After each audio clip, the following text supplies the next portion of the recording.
Mungkin dari sekian banyak orang, dari penggiat outdoor atau penggiat luar ruangan, masih banyak yang bingung tentang istilah-istilah kain sil poli, kain sil nilon, kain ripstop, kain nilon PU, apa itu PU, poliuretan, apa itu DCF. Nah, hari ini saya akan berupaya untuk membantu kalian memahami semua istilah-istilah seperti ini. Apalagi tentang kain tenda atau kain flysheet yang banyak beredar di lapangan, seperti kain nilon, kain polyester, mana yang lebih baik, mana yang lebih buruk. Nah, saya akan bahas tentang perkainan ini dan istilah-istilah yang sering keluar ketika kita hendak membeli shelter atau flysheet. Nah, di sini saya udah ada beberapa contoh kain yang sering digunakan di lapangan ya. Ini sama-sama nilon, namun dengan ketebalan yang berbeda dan dengan coatingan yang berbeda. Nah, apa itu yang dimaksud coating? Nah, sebelum kita bahas coating,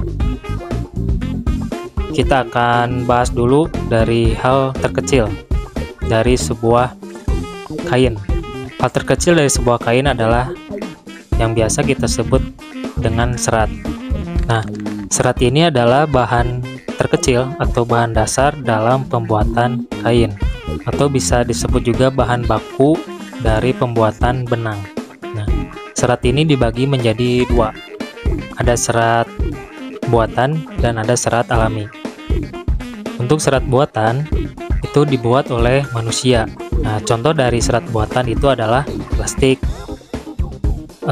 spandek, atau polyester, dan lain-lain.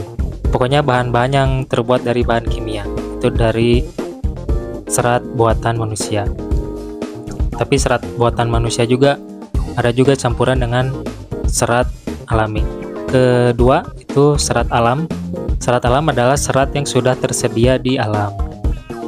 Contohnya ada serat tumbuhan dan ada serat hewan. Contoh serat tumbuhan seperti serat kapas, serat jagung, atau serat daun pandan. Setelah kita mempunyai sebuah serat, entah itu serat buatan manusia ataupun serat alami, nanti serat itu akan dikumpulkan lalu dipintir melalui sebuah proses pemintalan yang sering kita sebut benang. Nah, ini contohnya benang jahit. Nah, jadi benang itu adalah kumpulan dari beberapa helai serat yang dipintir atau dipintal agar menjadi sebuah satu kesatuan. Benang yang tadi dia mempunyai penomoran. Penomoran pada benang ini yang sering kita dengar dengan nama denier atau D. Nah, jadi denier ini adalah penomoran besar kecilnya sebuah benang. Semakin kecil benangnya, semakin kecil angka deniernya. Nah, contohnya nih, yang saya pegang ini adalah nilon 20D. Ini agak tebal ya, walaupun sedikit tembus pandang. Lalu yang ini adalah nilon 15D. Mana yang lebih tipis? Nah, yang lebih tipis adalah yang 15D. Karena semakin kecil nomornya akan semakin kecil diameter benangnya dan akan semakin halus. Selain 15D ada lagi yang lebih tipis dari nilon ya. Ada yang nilon 10D dan ada nilon yang 5D. Tapi semakin kecil deniernya, maka akan semakin riskan untuk tertusuk. Nah, setelah kita mempunyai sebuah benang, benang ini akan dibuat menjadi sebuah kain. Nah, jenis kain ini ada 3. Yang pertama ada kain rajut. Nah, kain rajut adalah satu helai benang yang saling merajut satu sama lain sehingga menjadi satu buah kesatuan. Mungkin di rumah teman-teman punya ya contoh dari sebuah kain rajutan. Sweater ya, sweater atau kupluk biasanya itu dirajut. Lalu yang kedua itu ada kain woven atau kain tenun. Nah, kain tenun ini terbentuk dari beberapa helai benang yang saling menganyam. Nah, contoh kain tenun adalah kain yang sering kita gunakan di luar ruangan. Nah, contohnya ini kain nilon.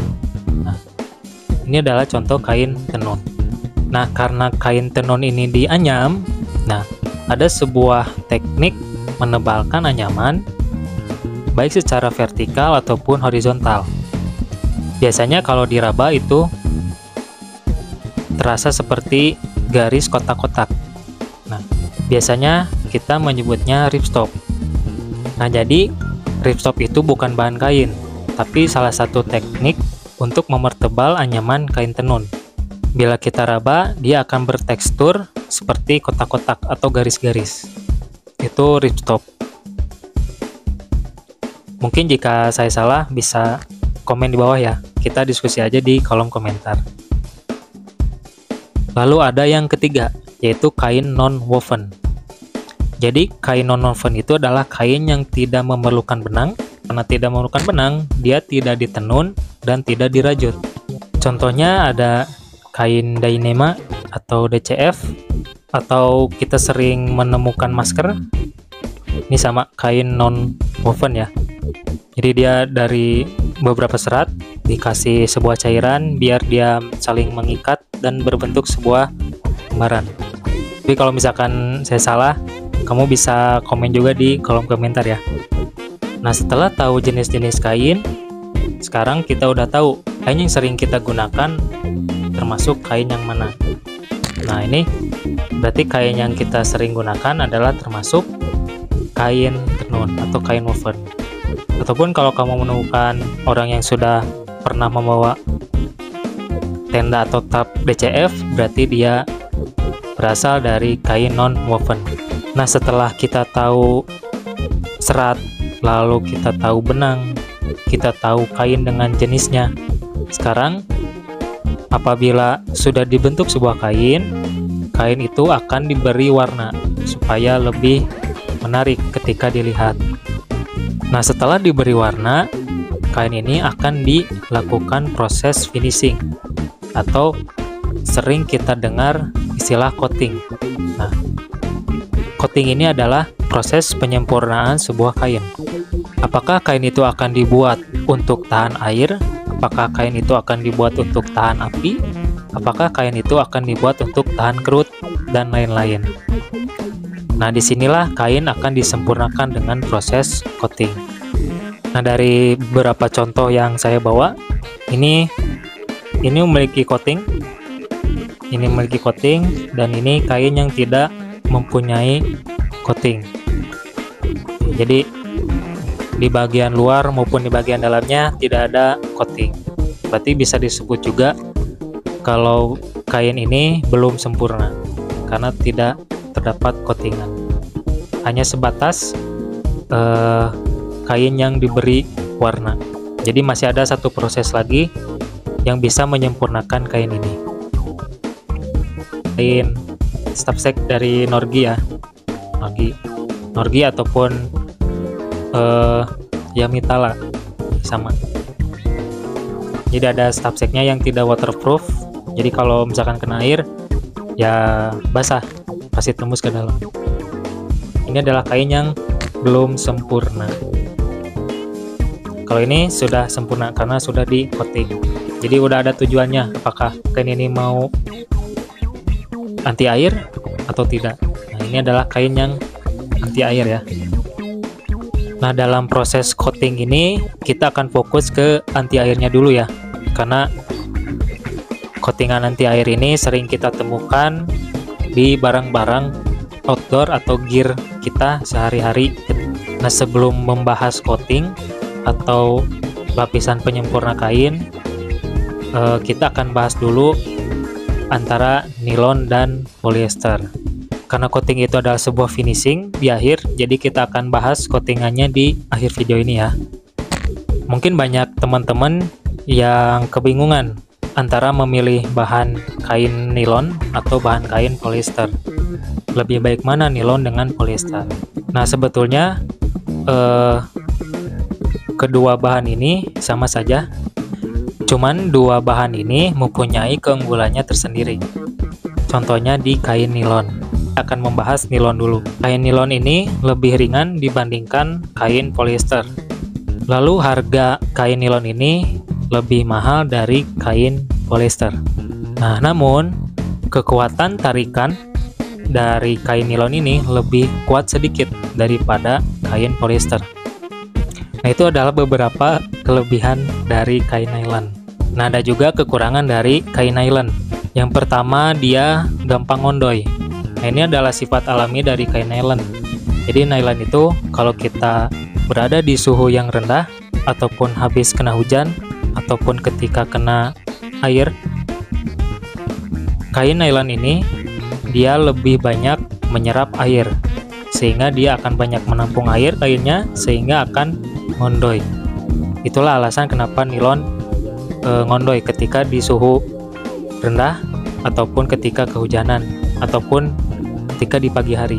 Karena daya serap air dari kain nilon ini lebih tinggi daripada kain polyester.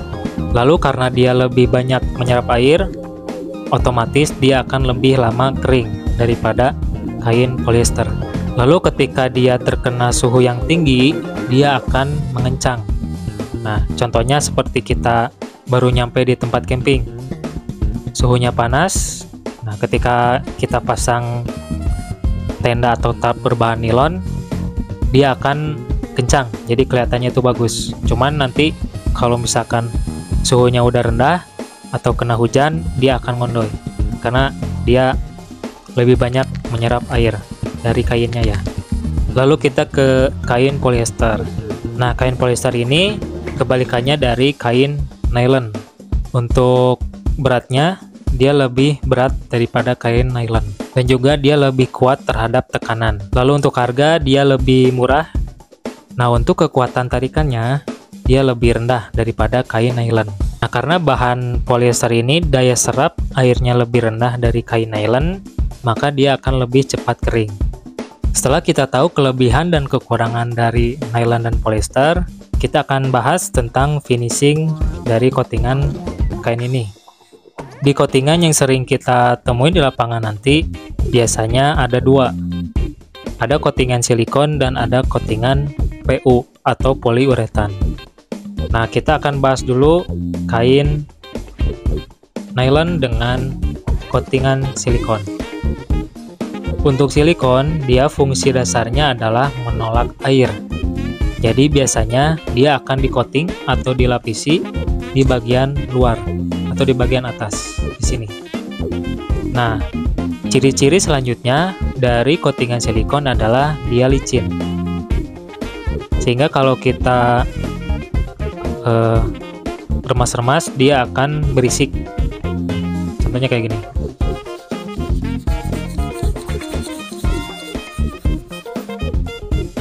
Karena dia licin, ketika diremas dia akan berisik. Contoh coatingan silikon. Untuk harganya ini pasti lebih mahal, karena biasanya dia akan lebih tahan lama. Cuman tergantung perawatan. Lalu kita ke poliuretan atau PU. PU fungsi dasarnya adalah menahan air. Jadi dia akan di-coating atau dilapisi di bagian dalam, bukan di bagian luar. Jadi di bagian dalam. Nah, bagian dalam. Nah, ciri selanjutnya dari coatingan PU, dia keset. Nih, karena ini di dalam ya, kita akan mengemasnya dari luar. Nih, dia keset.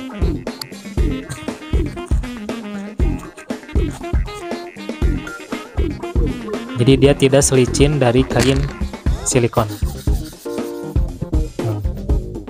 Ini licin, ini keset. Ini berisik, ini enggak. Nah, untuk coatingan PU ini harganya lebih murah daripada coatingan silikon. Nah, terus apa yang dimaksud dengan PU 3000 mm atau PU 4000 mm? Nah, mm itu adalah satuan kemampuan daya tembus air. Kalau tidak salah ini adalah PU sekitar 3000 sampai 4000 mm. Kalau nggak salah ya, ini coatingannya. Nah, semakin besar mm-nya akan semakin tebal pula PU yang akan kita lihat ini.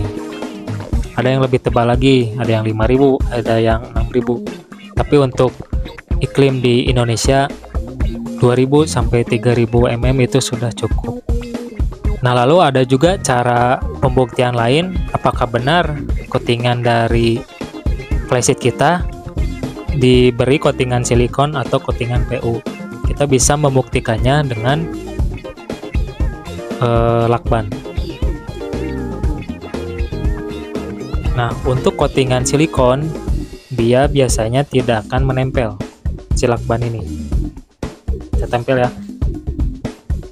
Ini karena silikon itu di bagian luar, kita akan tempel di bagian luar kain.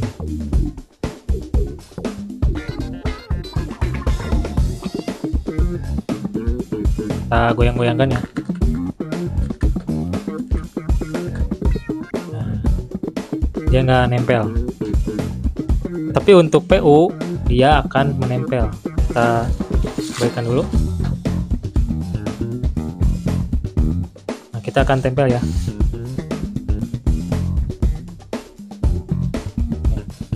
Kita goyangkan.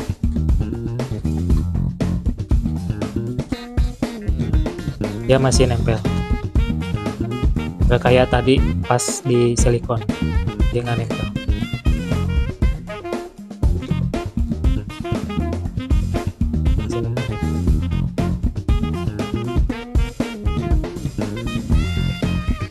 Masih nempel. Coba lagi. Nih. Tuh. Sini nggak? Ini diangkat. Dia jatuh lagi. Nah, itu adalah beberapa cara bagaimana kita mengenali dan membuktikan coatingan dari flysheet kita apakah terbuat dari silikon atau dari poliuretan. Nah, setelah kita tahu bahan dasar kain yang kita gunakan itu nilon atau polyester dan juga coatingannya silikon dan PU, kita akan mengetahui apa bedanya seal nilon, seal PU, seal poly, dan ripstop. Nah, berarti kalau teman-teman mendengar kata seal nilon, itu adalah kain nilon yang dilapisi coatingan silikon. Jadi disingkat namanya jadi seal nilon atau silikon nylon. Terus kalau teman-teman dengar kata seal poly, berarti kain polyester yang dilapisi silikon atau disingkat seal poly, silikon polyester.